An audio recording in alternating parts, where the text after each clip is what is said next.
Hello everyone. So welcome to my channel and आज हम बात करेंगे कि suddenly मैंने टारो हीलिंग टॉपिक्स छोड़ के why did I start making videos like this या फिर why did I start telling my stories. Tarot मैंने काफ़ी सालों किया है. Okay, astrology, tarot, healing, yoga, ये सब I learned through it and I did it. And I'm not saying I didn't enjoy it. I enjoyed it.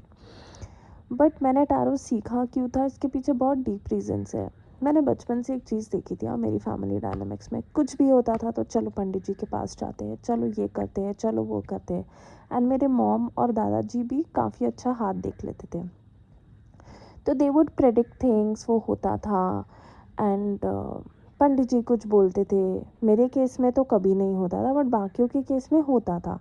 मेरे case में इसलिए कभी नहीं होता था क्योंकि जब मैं बचपन में, मतलब आई थिंक जब मैं छोटी थी तब मैं बहुत ओवर कॉन्फिडेंट थी कि मेरी लाइफ है, मैं डिसाइड करूँगी मेरे साथ क्या होगा. हेल्प विथ पंडित जी, ठीक है. But then there came a point when I fell in love, when मुझे लगा नहीं, मुझे रिश्ता बचाना है and all that nonsense. And then I started seeking help. But of course it was not meant to be, तो वो नहीं चला. But then I started enjoying it कि ओ ये भी होता है, ये भी होता है, ऐसे भी होता है, वैसे भी होता है. फिर मैंने रेकी सीखा और जब मैं हीलिंग करती थी तो I saw the power of recce and I was very much impressed. But जब मैंने स्टार्ट किया तब I don't think I was so damaged और व्हाटएवर. तो मैं बिना प्रोटेक्शन लिए, बिना anything, I would just help people around. And I was an empath बचपन से. मतलब मैं लोगों की बहुत प्रॉब्लम सुनती थी और उनकी प्रॉब्लम्स में उनके साथ बैठ के सफ़र करती थी. Literally it was not of my business but I would do it. जैसे जैसे मैं ये हीलिंग जर्नी में आगे बढ़ी, I understood that this is all related to your chakras and your karmas. ठीक है. And you have to learn to be selfish actually in life. कि जैसे मेरी जो आदत थी हर एक के कर्म कांड में घुस जाना, उसको हेल्प करना, उसको गाइड करना, it was never my business. I was never meant to do all that. मतलब सबकी लाइफ में प्रॉब्लम है और सबकी प्रॉब्लम अपनी है. जो मैं ये काम कर रही थी कि मैं उनकी लाइफ में घुस के उनकी हेल्प कर रही थी और उनको लिटरली उस सिचुएशन से पूरी तरह से बाहर निकालती थी as friends. But when I needed them in future कोई नहीं होता था.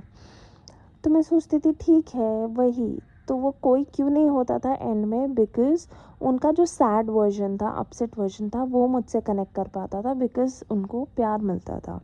But when they healed enough, they would turn to be what they were previously, जैसे वो थे. तो वो मुझसे कनेक्ट नहीं कर पाता था because when you are sad and vulnerable you are also little more empathetic, because तुम ऑलरेडी पेन में होते हो तो तुम किसी और को पेन देना प्रेफर नहीं करते हो, कुछ लोग. बट देन ये मुझे मुझे ऐसे लगने लगा नहीं, I am a bad person, I am a bad friend, शायद मेरा कोई दोस्त नहीं बनना चाहता. बट देन जैसे जैसे मैं और पढ़ाई करती गई, I understood that this is a sin. किसी के सफरिंग को अपना मान लेना इज़ अ सिन. हर कोई एक सफरिंग में डाला जाता है बिकॉज उनका कर्मा होता है उस सफरिंग में. ठीक है, उसके बाद they are suppose to be a different person.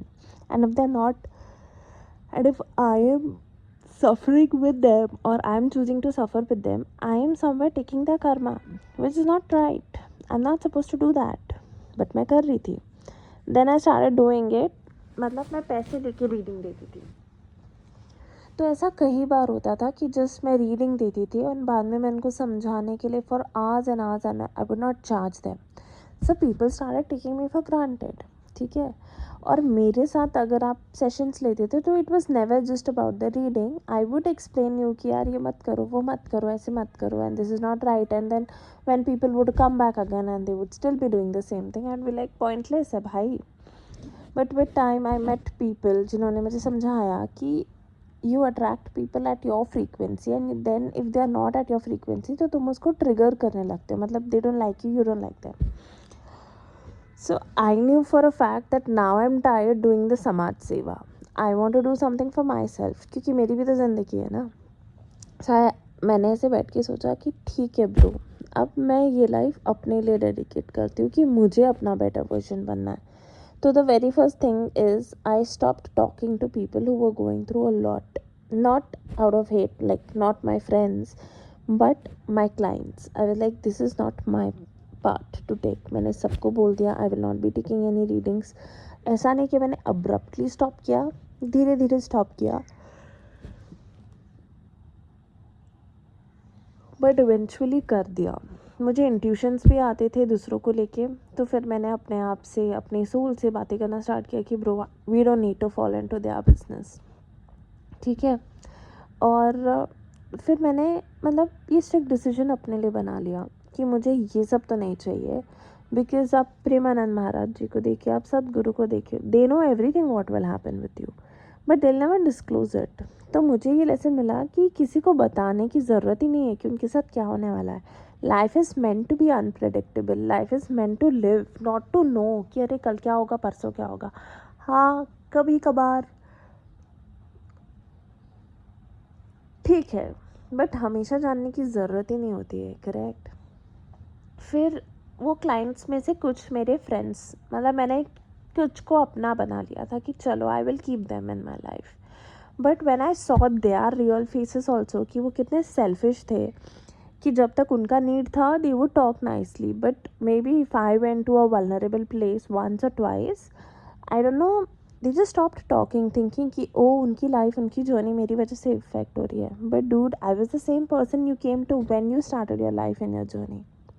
And then I got my lesson कि these people don't deserve to be your friends. Like, नहीं, people who will stand by your side, who will stick to you, who will stand up for you are the people that you can call friends. And if they are not there, they'll never be there. Okay. And पता नहीं मुझे ना, और ऐसा हो गया था कि जस्ट बिकॉज मैं दूसरों को रीडिंग देती थी, मुझे भी बहुत आदत लग गई थी अपना फ्यूचर जानने की. पता चल जाता था कि ओ ये होने वाला है, वो होने वाला है. तो मेरी लाइफ से ना एक्साइटमेंट, थ्रिल चला गया था, क्योंकि मैं फिर कुछ चीज़ें ट्राई नहीं करती थी, या तो फियर से या तो फिर पता नहीं प्रेडिक्शन से.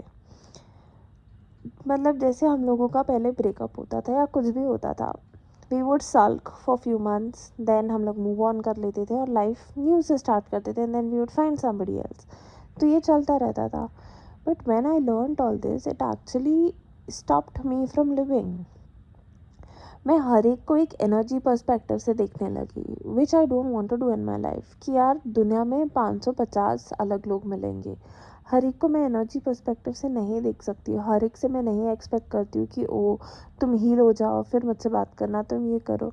हाँ, मैं एक बाउंड्री ड्रॉ कर सकती हूँ कि नहीं, मुझे ये सब चीज़ें मेरी लाइफ में नहीं चाहिए. I want people who are more invested in me. I want people who will give me love and will stand by my side, ना कि people who are using me और exploiting me. And then I will stick to this कि बस अगर कोई अपने behaviour से मुझे ऐसा दिखा रहा है तो I don't want that, I am not going to accept that, and I am not going to put my self in an illusion कि नहीं यार ये लोग बहुत अच्छे हैं, it's just not the right time. I don't care, I really don't care any more. You actually have to become more selfish towards yourself. You have to give more effort into yourself rather than trying to fix other people. कोई कभी बदलेगा नहीं, trust me. जब तक उसको उसकी life का वो लेसन नहीं मिलता है, या फिर उसको वो अंदर से फील नहीं आता है कि हाँ भाई मैं ये कभी नहीं करूँगा, तब तक that person will not stop doing what he और she is doing. And when you or healers or empaths get into their way and they sit with them and they suffer with them, वो लोग कभी नहीं बदलेंगे. They will still be the same. And universe को और गुस्सा आएगा कि why did you do this to them, तो now you suffer instead of them. तुम्हें जाना था ना उनको बचाने, तो अब आप सफरिंग लो. तो खाली फकट में यू विल स्टार्ट सफरिंग. तो जब मुझे ये सब समझ में आया, I like I don't want to do this, I am not meant for this. मुझे कोई ज्ञानी बाबा नहीं बनना है, एंड मैं बन भी नहीं पाऊँगी शायद. I want to be more closer to God. I want to be more connected with God because I love Him, and I don't want to explain what I feel my relationship with God, but I do not want to be a healer, or I don't want to go and fix other people's life. I want to fix my life. I want to make my life better. जब मैं उस place पे आ जाऊंगी, and अगर शायद ये भगवान ने मेरे लिए रखा होगा, ये मेरे पाथ में वापस आएगा, एंड हीलिंग से ज़्यादा ना ये बहुत ही मेंटल वर्क होता है, क्योंकि बचपन से लेके अभी तक ना हम लोगों ने इतने पैटर्न्स, इतने सब कुछ हम लोगों ने अडेप्ट किया होता है कि वो कॉन्शियसली हमको चेंज करने पड़ती है चीज़ें, फिर जाके चीज़ें चेंज होती है। हीलिंग से बस इतना होता है कि we are more open to forgiving things and forgiving people and letting go. And trust me, बहुत सारे लोग हैं जो आजकल टैरो रीडर्स, टैरो चैनल्स बना के बैठे हैं, उनके चैनल्स चल भी रहे हैं। But if you ask me, it's not for everybody is not meant to do this. बहुत कम लोग होते हैं जिनको जेन्यूनली ये करना चाहिए, एंड जो ये होते हैं ना, they will never let you get addicted to them, never. They will make sure कि आपका एडिक्शन उनके ऊपर हो ही ना। वो आपको ऐसे गाइड करेंगे कि आप उस लेवल पे हील हो जाओ या उस लेवल पे ग्रो हो जाओ कि आप ये कभी ना करो। I mean, you never get into it. So be very mindful of where and how you're investing your time and your life, because people are making money out of your vulnerability and they are exploiting it, darling. देखो, दुनिया तो बहुत बुरी है और वो बुरी ही रहेगी, बट हमें वो बुराई में कितना अपने आप को अलाउ करना है वो हम चूज़ करेंगे। हम लोग भी सबके लिए अच्छे नहीं हैं, कुछ लोग हमें बुरा समझते हैं, कुछ लोग हमें अच्छा समझते हैं, and that's okay, that's what life is all about. But just getting so much addicted to something कि तुम जीना छोड़ दो या जीने से डर जाओ, डोंट डू दैट। गलतियाँ करो, सीखो एंड जियो यार, that is more fun when you don't know what is going to happen next and you're just taking your decisions because you want to do it. It will be more fun. So do whatever you want to do and don't be addicted to such things. And this is the reason शायद मैं कभी tarot नहीं करूँगी या मैं कभी healing नहीं करूँगी, because I'm not that person anymore. I do not relate to all that anymore. I want to live rather than just being addicted to some futuristic approach जो मुझे, मतलब मुझे पता है 5 दिन के बाद मेरे साथ क्या होगा, तो वो 5 दिन में बस उसके बारे में सोचती रहूँगी। पर मुझे वो एवरीडे मॉर्निंग उठना है, and I want to have that uncertainty in my life कि मुझे नहीं पता आज क्या होगा। I am just gonna make the best out of my day today. ठीक है, आई एम नॉट सेइंग कि तुम चैट जीपीटी के पास मत जाओ या जेमिनाई के पास मत जाओ, अपनी कुंडली मत दो और मत पूछो। Do it, but do it for fun, don't be dependent on it. ओ, चैट जीपीटी ने बोला था। भाई, चैट जीपीटी कौन से नक्षत्र निकाल रहा है वो चैट जीपीटी को भी नहीं पता है, तो इतना डिपेंडेंसी में मत जाना कभी भी। And let your life be uncertain. Just let it be. It's okay to not know anything. It's okay to not know your future. It's okay to just go blindly into it. I know you will fuck up, but that's what life is, right? And I will still say कि ठीक है, तुम life में मस्ती करो, बकचोदी करो, enjoy करो, but work on your self, work on your patterns, because if you really really want to grow, then you don't have to have those patterns in your life. You cannot be the same person that you were. You have to grow out of that. मतलब जैसे कोई over giver होता है, you cannot be an over giver your entire life में ना बहुत selected emotions और प्यार होता है। तुम सब पे लौटाते रहोगे तो तुम्हारे पास तो कुछ रहेगा ही नहीं ना। तो उनको दो who are also filling your cup, and people who are not filling your cup, you don't need to do anything for them. Make it that simple. Just because कोई आपको पैसे दे रहा है, that does not mean they own you, right? Readings में ऐसा ही होता था। मेरे क्लाइंट्स को ऐसे लगने लगा था कि ब्रो, वी ओन हर, कुछ भी बोल दो इसको, जाके कुछ भी कर दो इसके साथ, बट नो, यू डोंट। मैं तुम्हारी हेल्प कर रही थी for your thing and you are judging me and all that nonsense. मुझे ये सब चाहिए ही नहीं मेरी लाइफ में, डूड। एंड मैंने एक चीज़ रियलाइज़ की after I have come out of it and after I have stopped it, I feel so much better in my life. I don't have to listen to constant ranting of people. And ऐसा भी हो गया था कि मैं अपनी life उनकी life से रिलेट करने लगी थी, और कहीं ना कहीं मेरी लाइफ में भी वैसे इंसिडेंट्स अट्रैक्ट हो गए थे। I don't know how the brain psychology works, but I feel it was happening. So I think this is fun not doing it, and I would suggest कि भाई थोड़ा कॉमन सेंस यूज़ कर लो कि अगर एक रील पे 18 billion या 3 billion view आ रहे हैं एंड वो एनर्जी 3 मिलियन लोगों के साथ तो रेजोनेट नहीं हो रही है ना। सो बी माइंडफुल, या you are brainful people, don't act brainless, पढ़े लिखे लोग हो यार, ऐसे गवारों वाली बातें मत करो. So goodbye. Hope I made sense to you. I know I made my mistakes, but yeah जब मुझे अक्ल आई मैंने तुम्हें दी थी. So I think it's a fair deal. Bye.